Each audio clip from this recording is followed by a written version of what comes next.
you know, where people even plant along the hillside, they plant in various different ways. But so we have Graham here to make a presentation on permaculture, and he'll cover all that. And he told me if there's something that he doesn't know, he'll make it up. So, as Stephen mentioned, my name is Graham Calder. I specifically fell into permaculture kind of by accident. And for anyone who doesn't, who's heard the word permaculture before? Okay, so we have some baseline. Permaculture is really a word that was invented by two white guys. That means permanent cultural design system. And we're going to get into exactly where it came from. But for me, it's been a journey of rediscovering hope in our path. And so I studied in university. I studied under environment first until I failed math a few times, and then went into human environment. And then by the end of the graduation, 5 years later, I found myself getting an honorary degree in depression, is what I like to say.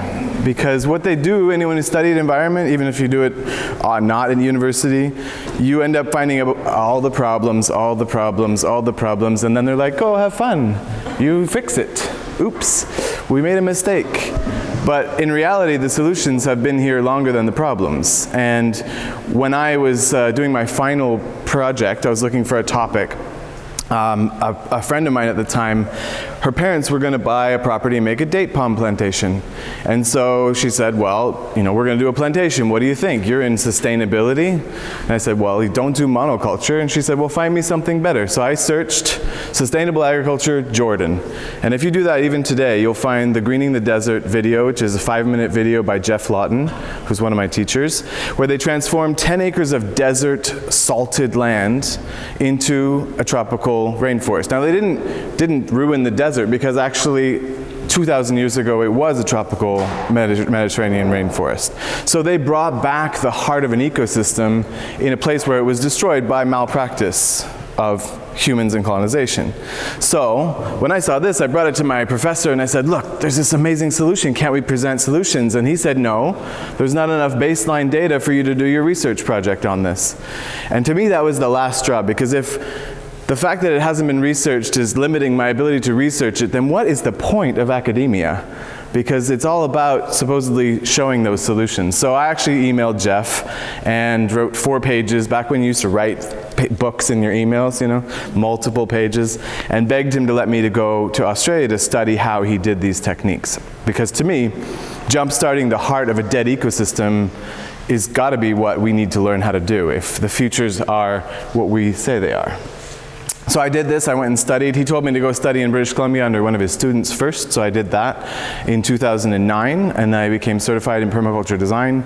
I then went to Australia and did an apprenticeship over 3 months with Jeff, managing the greenhouse and doing the nursery area and the greenhouse and other trainings to become a certified teacher and certified earth repair. So we do kind of chiropractor work for erosion landscapes and water management.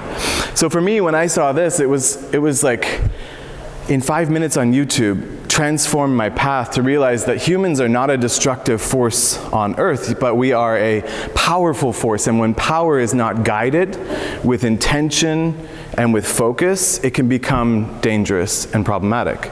So if we focus our attention, we focus our knowledge base, and we take what ingenuity we have brought ourselves to this point in our development with and focused it back on the earth, we can have huge abundance. So that has been my path ever since. I started P3 Permaculture in 2009 because I had to fly to British Columbia and Australia to learn this, so I thought there's got to be more people locally that can do it. I luckily got a job with Environment Canada when I was younger, and they taught me how to speak in front of groups of people confidently. I started out with a piece of paper like, oh my God, you know, and then now I'm a little bit less shaky. So I decided if I have this information that I've discovered and the ability to speak, I need to share it as much as I can. And I was being asked to give workshops to my peers at the time. So what we're going to dive into today quickly is an introduction of really what is permaculture, why is it crucially important, how can it be applied to our specific scenarios and situations. So I've been accused of being a fire hose of information. Marina can just verify that. And it's okay because it will be provided to you afterwards. There's an online version of today's presentation that you can watch in video, and the slides will be sent to you if you give me your email address. So over by my little camp, which is that pile of stuff in the back row there's some QR codes, and you can scan one of those that says Ganawage events, and then I'll send you the PDF, and I'll notify you as well if we do other events in Ganawage. We're going to then dive into what are the ethics of permaculture, because really it's a design science that's based in ethics and has a bit of, I'm going to start a little bit dark, sorry, but we need to just baseline connect on where we're going as a developed world today and why it's so pertinent that we imbibe this redesign of our focus or of our solution system in a different way. So I'm going to do a little bit of an update, climate update, and then we're going to go into some practical solutions. And don't worry, I sum all of the presentation up into one slide, so it's got a little take-home notes for you. I don't like to wait necessarily to the end for questions. Like if it's a pertinent question about the slide, jump your hand up and we'll deal with it. Otherwise, we'll try and squeeze in the questions at the end. We good to go? Everyone take a drink of water? All right, so what is permaculture? Permaculture is a design science that's rooted in the observation of nature. It is a word combining permanent and cultural, because we design permanent cultural systems when we look at nature.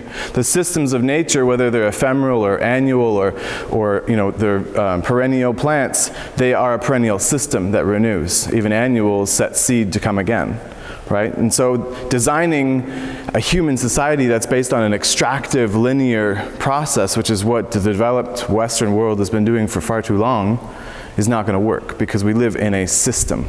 So reconnecting, it's an earth-based design system. It's rooted in the observation of nature, and it's poised with the goal of designing abundant human societies. It's as simple as that. I find myself every time I try and define permaculture though, like a half an hour later, and the person who asked is like, yeah, okay, just, you know, but really it's observation-based design. So as humans, we can't necessarily create a forest ecosystem or completely bring back life, but we can, as architects or people who have the ability to affect change on a system, bring in the right species that will create the climate that will then allow for a species to come back from the brink of extinction. We can place logs and stones in a way that will change the flow of water, which will distribute the energy and the force of erosion to a point where it's actually repairing and recharging a landscape that then seeds grow that were dormant for thousands of years and an ecosystem is reborn. So we have the ability to guide the dynamic forces of nature in a way that we can have results that bring back life to dead landscapes. This example here is my biggest ecosystem restoration project. It's a 2 million liter dam, which we use a 1 kilometer erosion collection trench. Basically, this is a level trench that blocks all the erosion water, which is causing landslides, brings them into the pond, and then the pond has some very programmed and calculated overflow mechanisms that allow the water to go out and over quietly. And even in doing this, like in permaculture, you learn that you're designing with nature, you're designing to create ecosystems, abundance for nature, and I'm on the excavator, 10-ton excavator, driving, and you're just crushing plants, and there's crickets like, oh my God, and it's like Fern Gully, and you're like, I'm Texas, how did this happen? And so it was really hard to contend with that moment of destruction. And then when I come back later, there's ducks here that now live here every year. There's killdeer who were yelling at us because their nests were nearby, even though we were still finishing the dam, but they had claimed it as their home. There's over 167 bird species here where there were 30 before in that local area. The whole place is buzzing with life. You can go and sit at the edge and put your feet in and get a free pedicure from all the tadpoles. It's the amount of life that has come back from this micro disturbance, which there was crickets that died and tadpoles that died because of the excavators and machines. But because we re-bridged a broken ecosystem, life has thrived. Because this would have been forested before we got there 70 years ago. Not us, but the other clients. And by them clear cutting it and trying to graze sheep on top of clay on the top of a hill, they broke that system. So Bill Mollison and David Holmgren are the originators of the word permaculture, and this came about because Bill studied for 25 years different cultures all around the world and found that there were parallels in the way that they governed their people and governed the impacts that they have on the land. So Bill Mollison, David Holmgren was one of his students who got in a bad accident and then lived with Bill for a while, and they worked on this term together and this concept and originated the term permaculture. Originally it was permanent agriculture, but they realized quickly that if you have a permanent agricultural system, but you don't have a permanent social system or a permanent financial system or cultural system, it doesn't matter how much good food you have. Because if people can't work together, if we don't have full whole systems, it won't work. So permanent cultural system is what the term came to be. So 25 years of studying the Maya, Inca, Aborigines, First Nations of all of North America, Turtle Island, noticing that there are parallels between cultures that have never actually traded before. That there are three ethics that govern these cultures are earth care, people care, and fair share. All across the earth. Every culture that is earth-based has somewhere in their way of life these three ethics. We care for the earth because the earth is our mother. It is what brings us everything that we love and hate. We care for each other because without each other we can't actually do what we need to do as a people and care for ecosystems and be stewards for the landscape. But also we lose the expression of nature if we don't become part of nature. Because we have become the human and nature duality that university loves to talk about, right? The separation, but there is no separation. If you look at just inside your gut, if you were to scrape up all the bacteria and all of the yeasts and all of the fungi in your body into a big ball, it's about the size of your brain. And if you take half of that away, you die. So you aren't even you are an ecosystem in and of yourselves, right? So we are not separate beings of nature. We are nature fundamentally. And so people care. What that means is if you go to Mont-Royal in Montreal, it's really an ecosystem dominated not by tam-tam goers, but by squirrels. And you notice that when you look around and there's hickory trees growing everywhere because the squirrels are eating hickory nuts and then planting them. The squirrels are eating oak seeds and then planting the acorns. And so the species that engages with an ecosystem, the ecosystem begins to respond by providing what that ecosystem needs. So if we're not out there picking apples and then pooping the seeds into the woods or digging them and planting them into the woods, then the forest won't grow more apples for us to thrive. So the early accounts of colonists when they arrived here talked about the abundance of wild food and forests of fruits and nuts and the orchards of peach groves around Lake Ontario. And when the next wave of settlers came after the devastation that was caused from the first one, those were not present anymore because the peoples that had cared for and created those systems through their interaction and engagement with the land were decimated by colonization.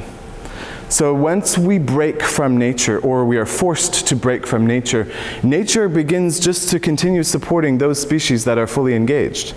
And so we can step back and watch all of our forests be full of everything the squirrels and raccoons need, or we can take a step forward from where we've fallen back to and begin to reconnect with those systems.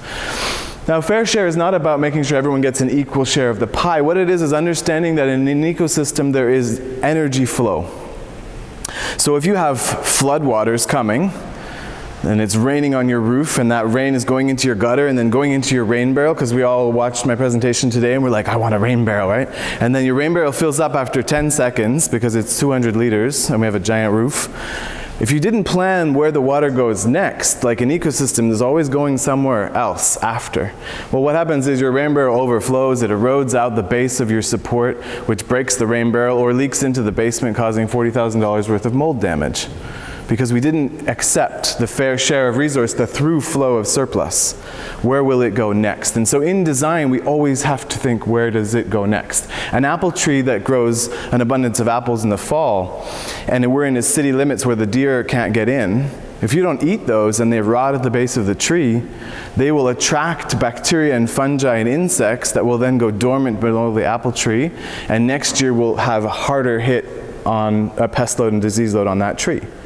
So if we didn't allow the deer to come and take those surplus of nutrients and resources and spread them back out into the ecosystem, then we have to do it.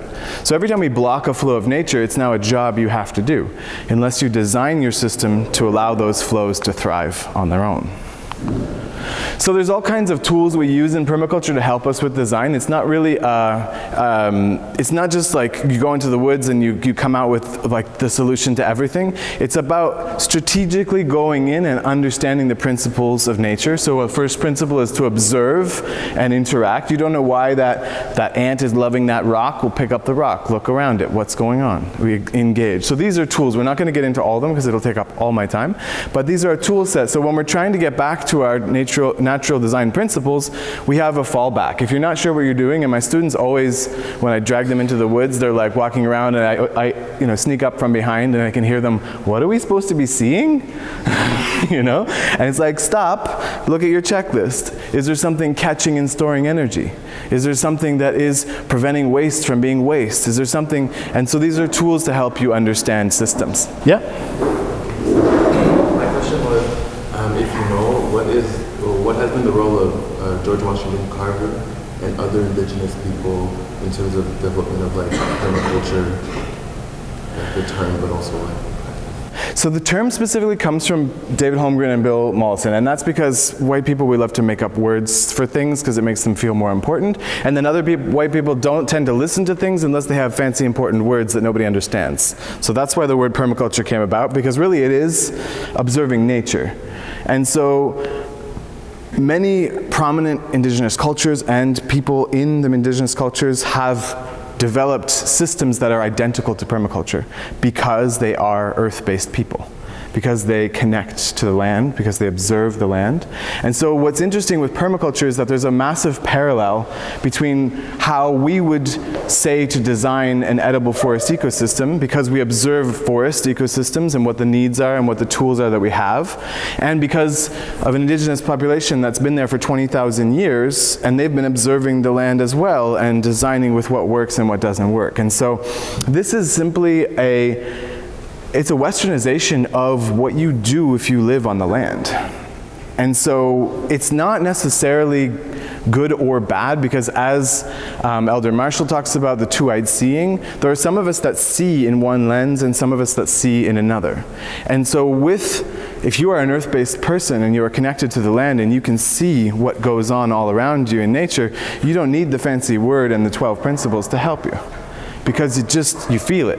So anyone lived in the bush or lived like out in the real country where you lose power and water and poop in buckets with sawdust and things like that, when you're doing that kind of stuff, some of this is second nature. So my mom, I grew up in Nova Scotia, in Mi'kmaq territory, and was very close to indigenous family there, and we learned a lot of things from them. I learned more about Mi'kmaq culture than my own culture.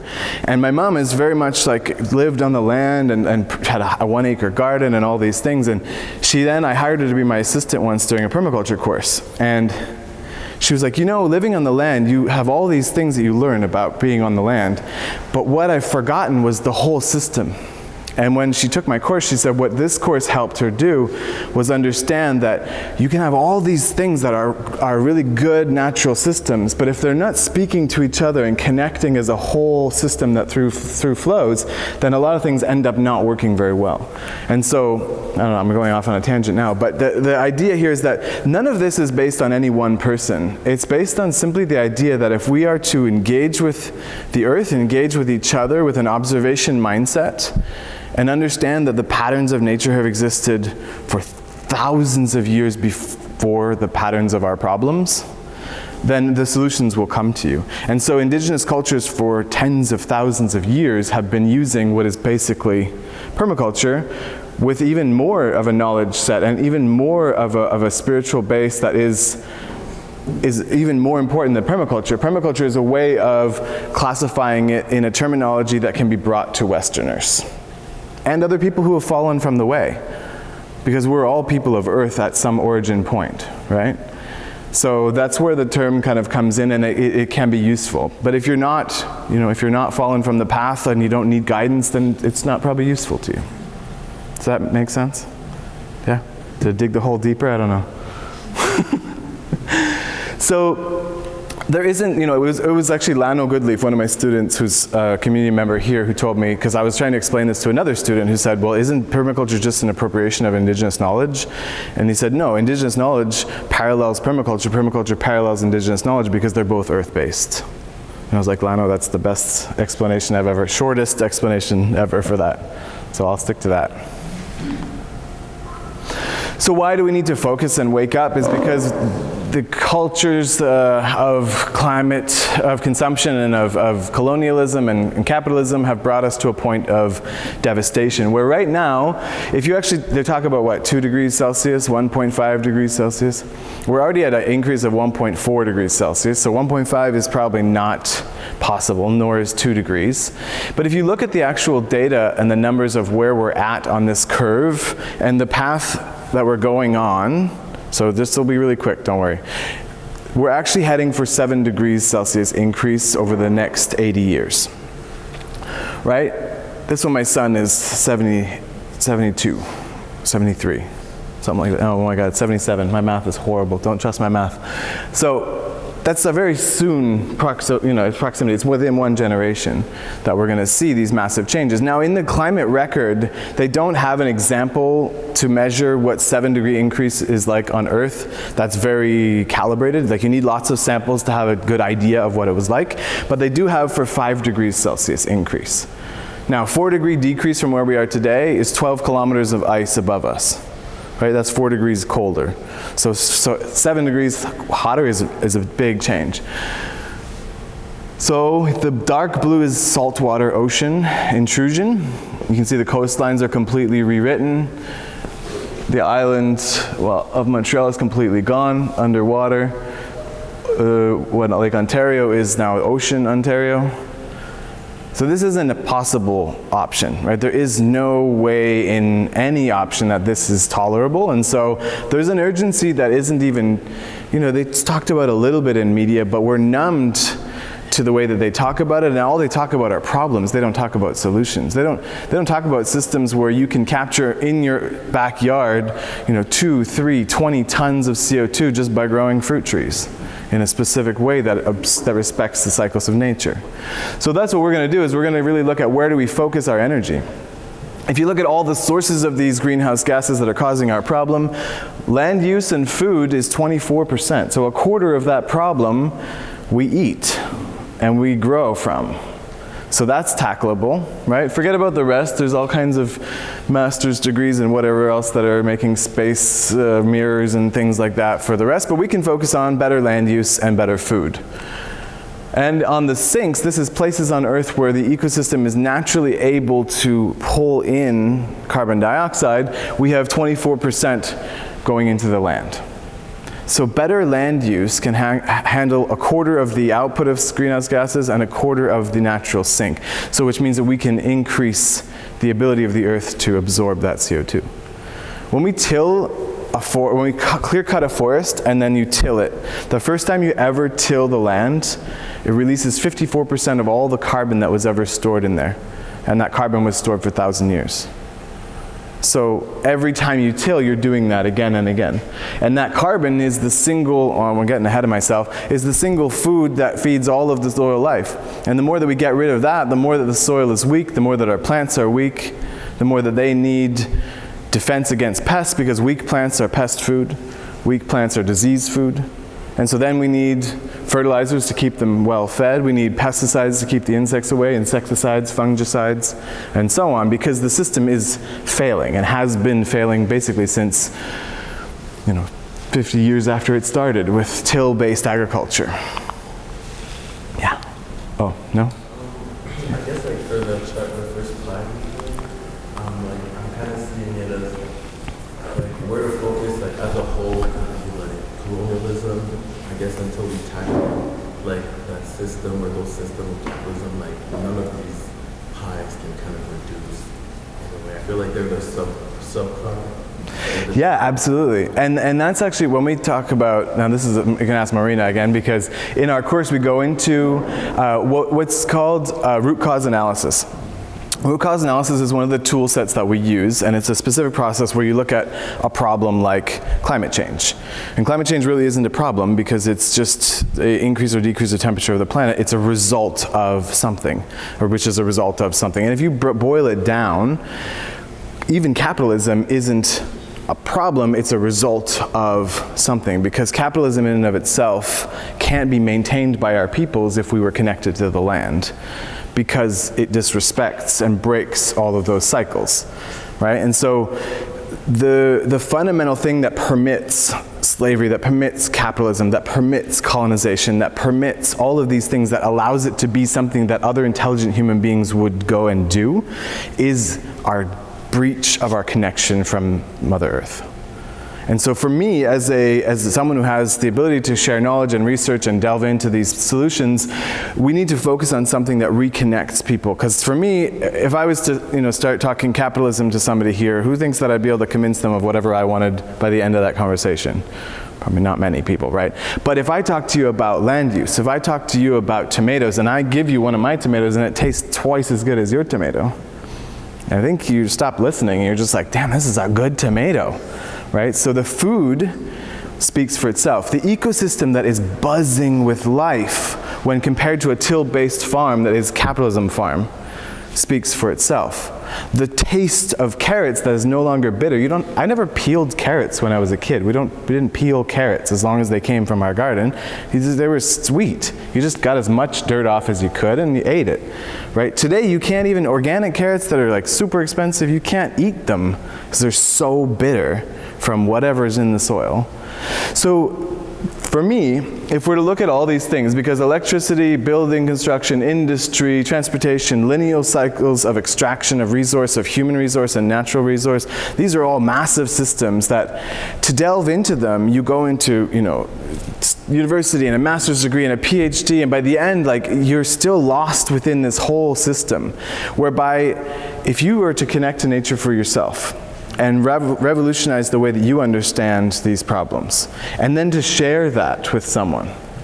That connecting one other person to the land is probably more impactful, sorry for anyone who's done a PhD, but than any PhD research thesis that I've ever read, which I've only ever read the first couple paragraphs, but you know what I mean? So it's like, to me, there's something to be said for not trying to take on the problems of the world on your shoulders, like capitalism and climate change, but to take on what you can take on. And I am a system of consumption. I eat and I produce. So consumer, producer, all in one. And if I can make sure that everything that I eat is respecting the earth as much as possible, respecting people as much as possible, and distributing surplus waste back into an ecosystem where it connects to abundance, then I probably can achieve a pretty relative high impact on my local area. And by inspiring others to do so, that's how viral systems change, right? A centralized system of power corrupts naturally, because anyway, I'm getting on way big rabbit holes here. But if you focus too much on one thing like capitalism, you end up even wasting so much energy and potential into that it will drive you mad, and you'll come up against all of the wrong people that are never going to get their mind changed anyway, and they're just going to crush you. Like I worked for Environment Canada for 3 years, and our job was to turn off the water when you're brushing your teeth, and it's just like, it was finger wagging all the time. This is Harper's environmental mission, right? It was just horrible. And by the end of it, I was like, I do not want to work in environment anymore. It crushed me. And then I started making gardens, and people were like, your garden is really different and really amazing. How did you do that? And then I started talking about it. And then by talking about it, I felt really amazing, because then other people did these really weird, wacky gardens that had delicious tomatoes. And that is what brought me to where I am today, where I'm confident that no matter how big the challenges and problems are of the world, and how complex they are and intertwined into colonialism, capitalism, and all of these things of the world that we're facing, treating the earth with respect and producing good food that we can share with good people is the most transformative path to our future. Yeah? I mean, we can go campfire on this one later. I love that. So to me, permaculture is relevant because it has the ability to focus on a lot of these systems. So if we go and look at the Project Drawdown. So Project Drawdown is a study that looked at all the top 80 solutions to climate change and their impact based on cost. And so this pie chart is listing them all. The first one that you see, refrigeration management, is the least costly and the most positive impact to reduce our impact, our production of greenhouse gases. Everything with our logo on it, our P3 logo, is one that permaculture can inform and help to develop and improve the achievement of this solution.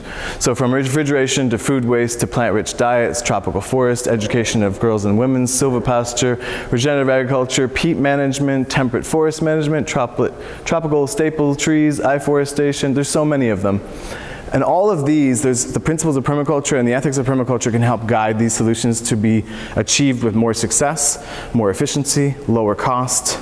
And to give you an example, top one here they call it refrigeration management. And the solution is our fridges, when they're thrown out, have chemicals in them, freon and whatnot, that have huge impacts for greenhouse gases, huge emissions. And air conditioners, when they're disposed of. So if we just manage the disposal of these two devices, we can have a huge impact, which seems really easy, right? Until you go to a country where there isn't recycling, there isn't places where you can extract freon from a broken air conditioner or whatnot. And in permaculture, instead of going that route and accepting that that's the solution, we question it. First of all, do you need a fridge? Did people always have fridge? We pretty much need a fridge today. We don't need one as big, and we don't need one for carrots and potatoes. We don't need one for apples.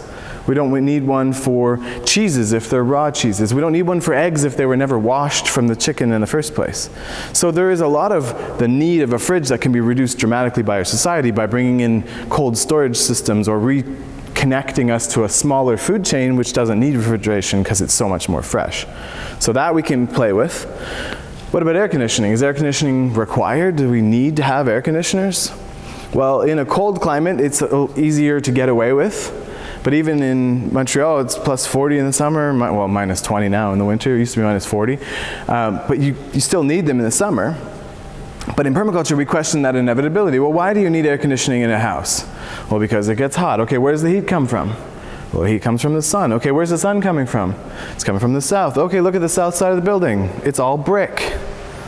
Brick is a high thermal mass, means it absorbs heat really readily, so stop the sun from hitting the brick. Okay, put some trees up. You don't own the property, so you can't put trees up. Put some vines up. Vines get in the woodwork and break the building down. So put in a hops vine, which is an annual vine and a perennial root ball, which will grow up during the summer, block the sun, reduce by 50 to 70, based on the studies, % your need for air conditioning, will die back in the winter, and it'll help produce hops, which will fight the beer shortage because of climate change, which is actually a thing, oddly enough. So the reason why I'm getting into this is it's not actually, there's no solution in permaculture. It's a process of design. And so whatever you're faced with, it gives you tools to then chew it down. Whether it's capitalism or any of these things, you can chew them down into bite-sized morsels that we can then actually take action on. So here's a hotel in Singapore. It's in Singapore. This is the Oasis Hotel. Now, if you were booking your family vacation and you booked a hotel that didn't have AC, you probably wouldn't be booking next year's vacation, right? This hotel in Singapore doesn't need AC because it has a trellis that's 1 foot away from the building, and they have perennial vines. But there's a pocket of cool air that circulates around the building, and it cools the building naturally. This is a skyrise, it doesn't need air conditioning. We don't need to necessarily just accept solutions that we're given. We always need to make sure that we evaluate them with their relativity to the special area. This won't work for us, but there are versions of that work for us. Greening the desert. This is the project that inspired me. This is the 10 acres of dead, salted, barren land. If you can barely see it though, there's hills in the back, soft round hills, which means it was a tropical landscape at one point. This is also known as the breadbasket of the world, or the Fertile Crescent. Doesn't look too fertile to me though, right? Because of broken land use processes that were too simplified by Western capitalist mindsets, extractive mindsets that were broken from nature. This is 6 months later, however. Now here, most of you can see it's missing some things to grow food, right? What are they? Water, right? Water is life. Where does the water go when it hits this? Because it does rain here. Giant flat landscape. It's compacted and hard because nothing grows. There's no mulch from trees to absorb it like a sponge. When it rains, it flash floods off into the gullies, and then the gullies erode. So the rain just keeps going. What else do we need? Any garden growers out there? Does that look like good, rich soil to you? My dad was always like, the black earth is what you want. It's actually not black, brown is what you want, but black, it's definitely not brown, it's light brown. So there's low, anyway, we won't get into that, that's a soil class, but there's low nutrient availability in that soil. Yeah. Yeah, compost, microbes. Compost, microbes, and they all need the main food supply, which is carbon. So we need organic matter in here to build our soils back, and we need water. So this, what they're digging here, is called a swale. It's a ditch that doesn't drain either way. It's completely level. So when the floodwaters come, it hits the ditch and then stays there, and then has time to soak in, which is actually what trees and forests do for a landscape. A rainstorm will come, you can run into the woods and it's not raining yet because it buffers that extreme event, then slows it down, and allows it to percolate into the ground through the thick humus and mulch layer that's on the surface. So here we need to slow the water down, and we need to bring in organic matter. So they brought in organic matter from a banana plantation where they would take all the dead banana plants, because bananas is a annual growth with the fruit, and you cut it down and then it's garbage. So they burned it. And so Jeff took all of that waste, filled the 10 acre or the 3 kilometers of swale with that, and 6 months later, yes, they planted drought-tolerant species and they put in drip irrigation with rainwater collection to use the local water supply, but still 6 months later they had figs on fig trees in land that was not arable, that was not able to grow food. The universities didn't even believe them. They had to come in and do soil tests. They thought he was washing through the salt. Anyway, watch the video. It's pretty mind-blowing that we have this ability as humans to bring back life from the devastation that the lost humans accidentally destroyed, because that was not ever their intention. Here's the Lus Plateau, a completely dead and dry river system in China, and this was a big project where they put in terraces to stabilize the erosion, and then each one of these is a pocket swale. It's a bowl with a tree in it. When it fills up, it overflows to the next one, and then that fills up and overflows to the next one. So if you're flooding up here, a normal terrace would just rip straight down the hill and cause a washout, and we see this on all of our highways. Instead, it falls in a pocket and then goes to the next one, the next one, the next one, and the next one, and the next one, and a month later it's over here, the next one, and the next one, you know. So it's diffusing the movement and flow of water, reducing erosion, and this is what 40 years of that can do. Here, we're not using any big landscaping or technology. This is simply bringing back predator mentality to the prey that are on the landscape. And so pre-colonization, it would be buffalo in the prairies. They don't just hang out for a day and munch the grass like cows do. They're moving at all times because there's wolves hunting them, coyotes hunting them, mountain lions hunting them, people hunting them. And so predators are keeping them moving as a herd. So what do? They take a bite, 30%. They trample, 30%. And 30% remains that they poo and pee on before they get out of there. And that is a rotational grazing principle, or it's developed from observation of natural herds moving across the land. So if you take all the goats and sheep that were destroying this landscape because there's no predators, because we killed them because they threatened us, and then you put them into electric fences that are powered by solar panels, so they're completely mobile, and you move them like a herd. They didn't put seeds down, they didn't put mulch down, they didn't till the ground, build swales, dig anything, and this is the result 40 years later. The only thing they did was bring back the predator-prey movement relationship for those grazing animals. That's it. So, some of the keys that we're going to slam through in the last bit of time I have is water, soil, food production, and then preservation. And really this is meant to just kind of get things moving and stir up your ideas and stir up your questions about what is possible if we rethink the way that we interact with the land. Who here has a garden that they irrigate? No one? I thought we were at a seat. Okay, yeah, like a few of them. Okay. And do we use overhead irrigation, sprinklers, anyone? It's the most available, most affordable system, especially if you're in production. Like all of the tools that you have for production scale management of growth is, now there's drip irrigation more and more, but it's really expensive, breaks all the time, and they don't teach you how to protect it from the sun. So if you're using standard overhead irrigation, what happens when we're watering is daytime, usually, because that's when we're at work. If you're smart, you're watering early in the morning, or maybe later at night, but most people are watering middle of the day. When 80% of that water evaporates, and water isn't just H2O, it's not science water, it's real water with minerals in it, and those minerals will precipitate to the surface of the earth when the water evaporates, and they cause a salt crust. You ever see this on your indoor plants? There's like a white layer on the top. That's just where the water is evaporating constantly. It's usually at the highest peak of soil in your pot, or maybe it's the terracotta pot itself, has that white crust. That's a mineral salt. Mineral salts have a high water absorption ability, so bacteria that are near them are desiccated, they dry out and die. So if you have a salty soil, it kills all the bacteria. Bacteria are the fundamental feeders of the soil plant life. And so if the bacteria die, there's no nutrient cycling for the plants. The plants become weak. So you can actually completely desiccate landscapes with overhead irrigation that's done improperly. So here you look at these circles. These are massive center pivot irrigation systems, and this is where a large amount of big supplies of food are produced. Most of that's in desert countries where they have drilled deep wells down into aquifers, and all the white ones are completely salted landscapes that the farm has been abandoned because you can't grow anything there anymore. And in that desert, Greening the Desert project, the land was salted like that. But what happened was when the organic matter came back and then it got wet, a spore from a mushroom germinated, and they didn't even know what mushrooms were because they hadn't seen them. And mushrooms are like, anyone have a hoarder in the family? I'm the hoarder in my family. I'm like, no, that's still good. No, that has screws in it. I'll take those. Right? Well, mushrooms are the hoarders in a landscape. So they're, oh, extra salt, I can break that down. There's calcium in there, there's magnesium in there, we'll hold on to that. So the mushroom exudes a wax, isolates the salt particles, and the salt's no longer soluble, you've desalinated the soil. So you can bring this back. Or you can just turn on a timer and set your irrigation to be at night. Or if you're building a new system, you can go with drip irrigation. Right? But just make sure you put all of your plastic pipes underneath mulch because it'll give 20 years more life. Yeah. So we have gardens and we have a lot of lead in the water.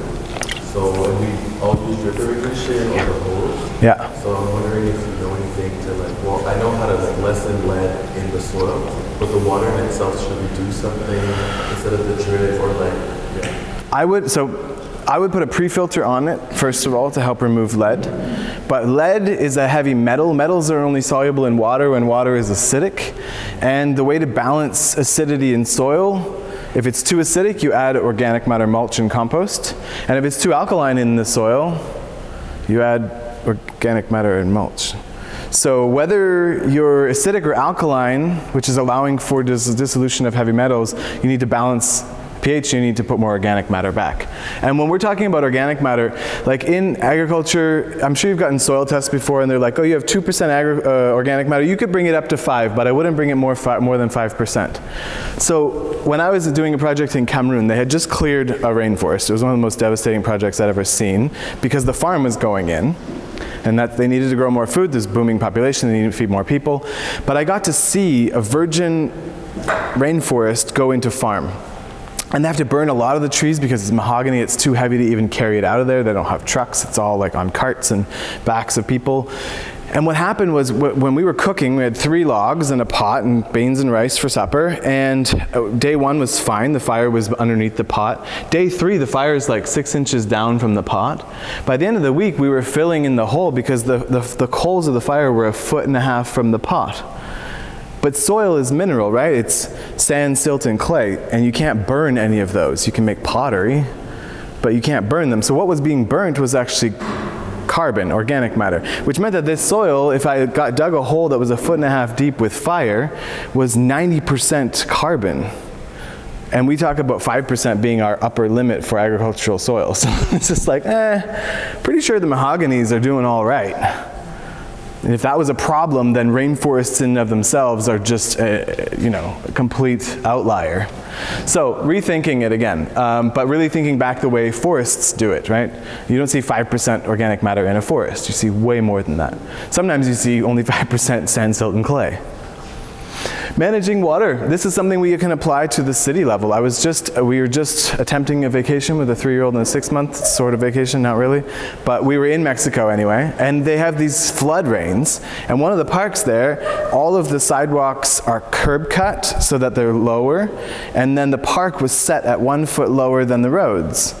And all of the infrastructure is built up on little pillars or concrete slabs, so there's actually 4 feet or 5 feet of depth to the soil, to all of the toys. And this is a massive sponge ecosystem that when the flood rains come, it doesn't flood the city with sewage, it floods all these parks, and then they become these lush ecosystems. And the irony with that too is that it sweeps the roads of all the leaves and brings them into the garden, which is where you want them. So rain gardens are an incredible way that we can alter our landscape. If you've got a gutter that goes to a rain barrel that overflows, that then goes to a garden bed that has a swale pathway that then overflows to your herb spiral that then overflows out into the road, well, you could put in a sponge, which is digging 1.5 meters deep, filling it with wood chips, and then have that finally overflow. And you've captured a lot more moisture, cooled your local ecosystem, given a fungal and bacterial habitat, and it can be integrated into cities very easily. If you're dealing with heavily contaminated soils, then you can build container gardens, but follow nature. Soil is aerated, so here they've got, this is a geotextile membrane, so it's an aerated pot, which means you can have 5 times more roots in that pot. It's got a sub-irrigation reservoir, because plants don't wait for rain to get their drink, right? They go and send water-finding roots down into the reservoir and get it from there. So if you don't know your soil's health, you can build these raised systems that are also mobile. For anyone who's renting or in transient housing, building a garden bed is like one of the most painful things you can do. So many times I've labored over gardens and gotten the soil finally up to par, and then, oh, we're moving. You come back and it's a lawn. It's a really nice lawn because it's got good soil. So soil is key, right? But all you need to know, and without digging into this is just some calculations for you. For 1,000, you know those white cubes that we have water in sometimes, or they transport other things? That's 1,000 liters. So 1,000 liters of wood chips is the equivalent of 1.8 tons of CO2 equivalent. So if you take that with 1,000 liters of wood chips and put it in your garden, you've captured 1.8 tons of CO2. Now we did a project, I think it's a few more slides down, where we put in 10,000 liters of wood chips. So you got 18 tons of CO2, and it's like 10 fruit trees. It's not a massive park. There's 260,000 tree squares on the island of Montreal. If each one of those was built lower down with wood chips, and it's a fruit tree or a nut tree, I mean, this is a game changer. So I keep talking about the soil health, right? Everyone, you don't need to know what the centipedes or the flagellates or the ciliates or the protozoa or cysts are doing, because everybody eats somebody who eats somebody who eats mulch, right? It's all links back to organic matter. It's the fundamental food for everything else. So that's all you need to know. Different kinds of mulch, well, it's better than just crackers for supper, right? You have all kinds of different things to eat. So diversity is key. So that story is a permaculture garden at the University of Massachusetts that was done, and they have different mulch for the path and different mulch for the garden, so that way you can tell where you should walk, but using heavy mulched ecosystems. Lasagna gardens is a way of building new garden beds without even tilling. Now this is following nature, because what happens in the fall, we have all these apples and nuts that fall down. Some of them get eaten by animals, they poop everywhere, so that fruit and poop is nitrogen. And then you have the leaves that land, so you have a carbon layer. Do this for 10,000, 20,000, 50,000 years, and you have incredibly rich soil. And we have the most dense humus and rich soils on Earth in the temperate climate where we have that leaf fall all at once. Where it happens in the tropics, here and there all the time, you have very little soil at all, unless it was managed by indigenous peoples, well then you have 6 feet of soil. So no-till is a very easy way to do that. Companion planting. Plants have developed and co-evolved for thousands of years. So there are some that don't like others, right? Beans and garlic. Beans need a nitrogen-fixing bacteria, Need more water. Anyway, they need a bacteria in the roots that then fix the nitrogen. Well, we eat garlic this time of year to fight off bacterial infections. It's antibacterial. You put that beside your beans, beans don't do so well. So there are certain plants that work well together, certain plants that don't.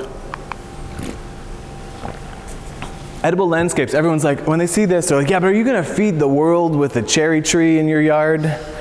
It's like, I didn't invite the world for supper, but yes, you are. If everyone has an ecosystem that surrounds them, that responds to them as they respond to it. If you are a player in your ecosystem, who here plants the apple seeds that are in the apples that they eat? Or the pits, the cherry pits, and you don't have to plant them. You could just be someone that poops in the woods, because that's planting them, right? If you accidentally ate them. There's actually certain cultures in Eastern Asia where it is like, you just, when you're done eating a peach, you just dig a hole and stick it in, and why not? And most people are like, but I don't know how to grow a peach tree, and that's not my land. It's like, well, whose land is it really? Anyway, and then you don't have to. The peach didn't ask you to grow it. It had a seed that was covered in deliciousness. All you had to do was eat deliciousness and drop the seed. You didn't even have to dig a hole. And that's all nature's asking us to do, is to respect the gifts that it gives us. And so if you surround ourselves in an expression of that respect, which is growing the things that we eat and that we need and that we love to thrive, well, yes, our ecosystems of humans interconnected with nature will thrive. So really, it's a massive interconnected web of nutrient sharing, resource sharing, water management, and all kinds of other benefits that help our mental well-being and our social well-being as well. Because even if you're alone, you can't feel alone in nature, because there's always something moving. There's always things around you. And if you can connect with those creatures as other individuals of our community, then you won't feel alone. This is an edible park in Seattle, and it's in the lowest income neighborhood, and it's 7 acres, and they just upped it to 9 acres of food forest. This is thousands and thousands of trees. We're doing a 2.5 acre food forest near Magog, and we've got like 200 large fruit trees and then like thousands of shrubs and bushes. So this is 9 acres. It's massive, right? An acre's the size of a football field, roughly.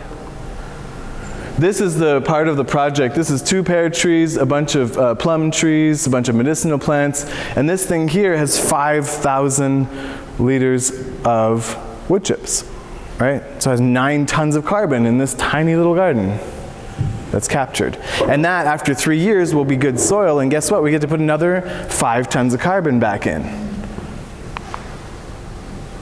This is the water that comes off of the church that is using this land to bring back the landscape. And instead of it going into the basement, we have a ditch that brings it away from the building, makes it go around this herb spiral and irrigate it, and then it flows off here into another garden. And then when that garden is full, it flows off into the sewage system. So it's flow. It's about flow of energy, movement.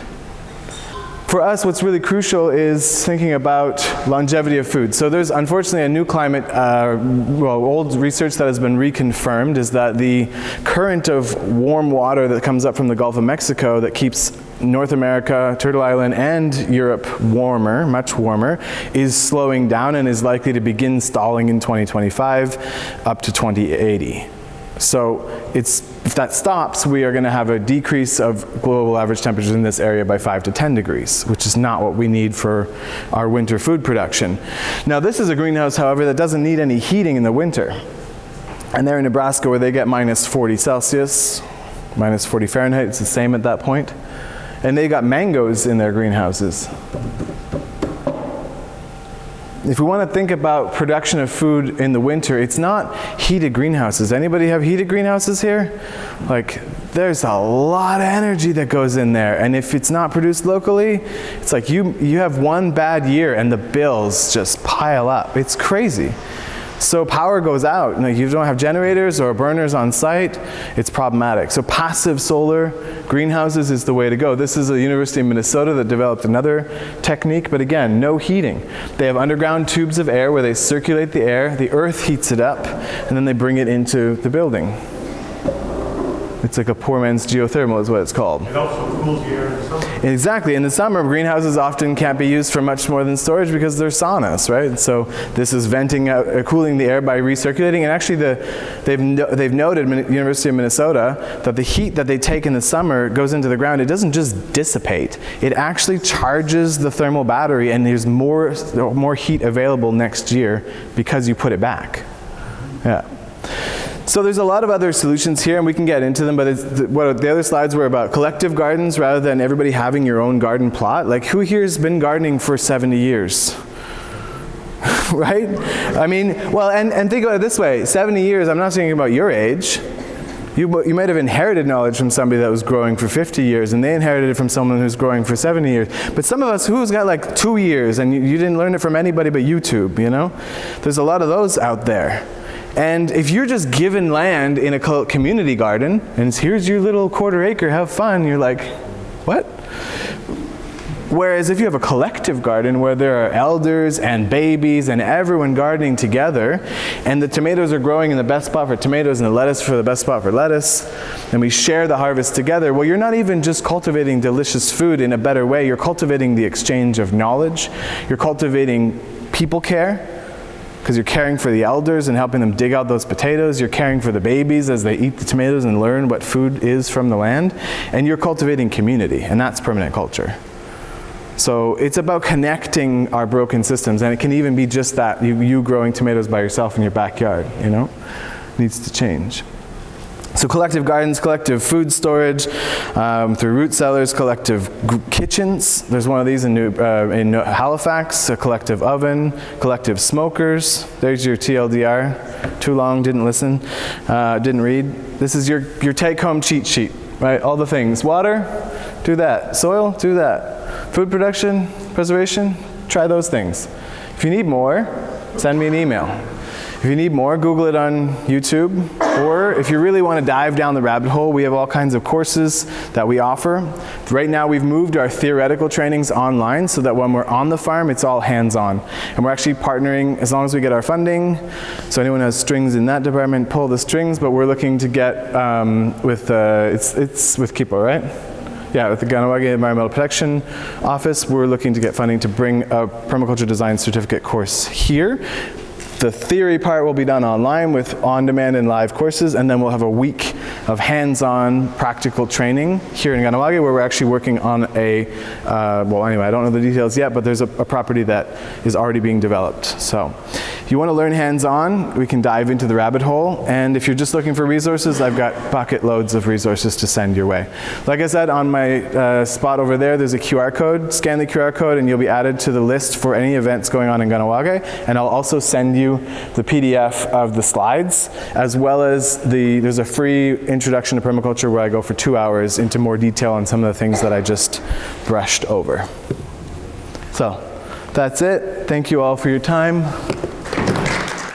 And also, he's going to be working on a program with KIPO this summer, so you can also contact them and for the information, and he's going to have some workshops going on this summer. So we had Graham come here to give a basic introduction to the things that he does, and as it was last year, it was very informative, and that's why we asked him to come back again. And it's the basis of gardening, everything related to agriculture, and be part of working in hand in